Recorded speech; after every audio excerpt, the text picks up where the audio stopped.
Well, guys, when it comes to conspiracies confirmed, we're about 5,000 to 0 in relation to the pandemic. Yeah, at this point, so many conspiracy theories have come true, they should just be called conspiracy fact, and here we have yet another one we knew was all true, but just couldn't prove. This government unit in censorship I actually mentioned when Elon Musk dropped the Twitter files relating to the Pandemic. but now we got proof to back it all up. Here you see the Telegraph talking about a chilling secret unit to curb lockdown dissent that ain't really chilling because it was expected by most of us, I bet. It's Orwellian and demented, yes, but not really chilling when you think about the types of scumbags we were dealing with then. I mean, just take a look at these psychos if you need a little reminder. Well, it's just, it's been such a tough year for so many people, and there's William Shakespeare putting it so simply for everybody that, we can get on with our lives. My sister lives in Beijing, and she flew back to Beijing in the middle of lockdown.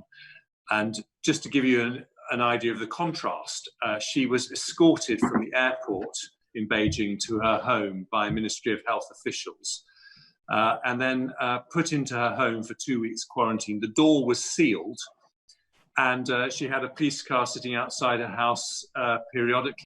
So you basically see it, this is going to be like, it's almost like, you probably don't see it like this, the two different classes of people. If you're vaccinated or if you're unvaccinated, you have all these rights. If you are vaccinated... That is what it is, so yep. If you're on a crowded beach, there's a risk of transmission. And in theory, if you go swimming in the sea, you should be wearing a mask. Without proof of the vaccine, you can't go into a pub, club, restaurant, gymnasium, anywhere at all. You can't travel, theatre, you can't even go into work. I mean, personally, I have to say, I don't even think that we should allow people on the streets unless they've had the vaccine. Anyway, as I was saying, the Telegraph are reporting about this secret unit like it's some new great information, and maybe it is to those who didn't pay attention. Obviously, to us, it's just ticking another thing off the I told you so list that's pretty bloody long by now.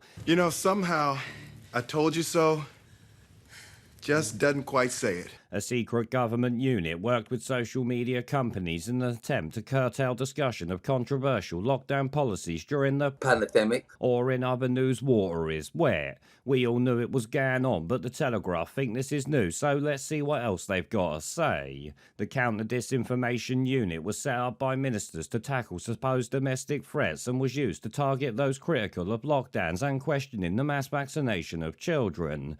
So the government considers you a domestic threat if you oppose lockdown lunacy and jabbing kids who were not at risk. Shit, call me an extremist all you like if that's the criteria, because I'm sure most people would agree with me on that. They go on, though, there is growing suspicion that social media firms use technology to stop the post being promoted, circulated or widely shared after being flagged by the CDU or its counterpart in the Cabinet Office.